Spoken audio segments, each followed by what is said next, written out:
ত্রিপুরার কুমারঘাটবাসীদের জন্য যেন এক মন খারাপের দিন। 2023 সালের এই দিনেই ঊনকোটি জেলার কুমারঘাটে উল্টো রথের আয়োজন করেছিল ইসকন কর্তৃপক্ষ। রথের দড়িতে টান দিতে রাস্তায় বেরিয়েছিলেন হাজার হাজার ভক্ত। সেই রথেই সেদিন কেড়ে নিয়েছিল 10টি তাজা প্রাণ। শহর পরিক্রমার সময় কুমারঘাটের ব্লক চৌমুহনীতে হঠাৎই জাতীয় সড়কের ওপর থাকা হাই ভোল্টেজ ওভারহেড লাইনের সংস্পর্শে আসে লোহা দিয়ে নির্মিত সুবিশাল রথের চূড়া। সঙ্গে সঙ্গে আগুন ধরে যায় গোটা রথে। মুহূর্তে রথ ছুঁয়ে থাকা ভক্ত এবং তার আশপাশে থাকা পুণ্যার্থীরা বিদ্যুৎস্পৃষ্ট হয়ে পড়েন। বিদ্যুতের ছোবলে অগ্নিদগ্ধ হয়ে রাজপথে মৃত্যু হয় 2 শিশুসহ মোট 4 জনের। আহত হন আরও বেশ কয়েকজন। বিভিন্ন হাসপাতালে চিকিৎসাধীন অবস্থায় মারা যান 6 জন।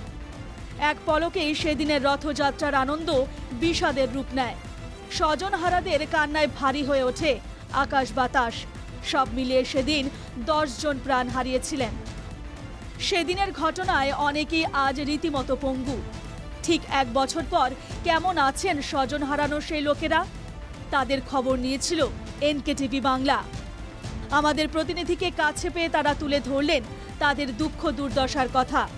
দোষীদের শাস্তি দাবি করলেন সেদিনের ঘটনায় স্ত্রী এবং সন্তান হারানো রিন্টু মালাকার। 1 বছর আগে তোমার কাছে রথ অ্যাক্সিডেন্ট হয়েছিল। রথে আমার ছেলে এবং ওয়াইফ মারা গেছিল। আমার নাম হলো রিন্টু মালাকার, আমার ওয়াইফের নাম দ্রৌপদী মালাকার, আমার ছেলে শুভদীপ মালাকার মারা গেছিল। এবং সরকার থেকে যা সাহায্য পাওয়ার কথা সবই পাইছি, কিন্তু আমার দাবি একটাই আছিল যে অপরাধীর শাস্তি হইতো। কিন্তু অপরাধী সবাই আজকে সিনাতান করিয়া মার্কেটে চলতে আছে, কিন্তু কেউ কোনো শাস্তি হয়েছে না। আমি গভর্নমেন্টের কাছে এটাই চাইতেছি, খালি আমার লাগে না, যতজনে ক্ষতিগ্রস্ত হয়েছে সবাই যাতে অপরাধীর শাস্তিটা পায়। আমি এটা হয়তো আমার ব্যক্তিগত থেকে আমি হইতাছি না, সবের তরফ থেকে হইতাছি যে অপরাধী যাতে শাস্তি হয়। বছর তো 1 বছর হয়ে গেল, অতিক্রান্ত হয়ে গেল, কিন্তু কেউ তো শাস্তি পাইল না। এই যে রথটা টোটালি আনলিগেল ভাবে হয়েছে। পুত্রবধূ এবং 4 বছরের নাতনি হারানো এক ঠাকুমার অভিযোগ, সরকার এবং ইসকন কর্তৃপক্ষ তারা আগামী দিনের সব দায়িত্ব নেওয়ার প্রতিশ্রুতি দিলেও 1 বছরের মাথায় আজও সেই প্রতিশ্রুতি পালন করেনি কেউই। তিনি ক্ষোভ উগরে দেন ইসকনের ভূমিকায়।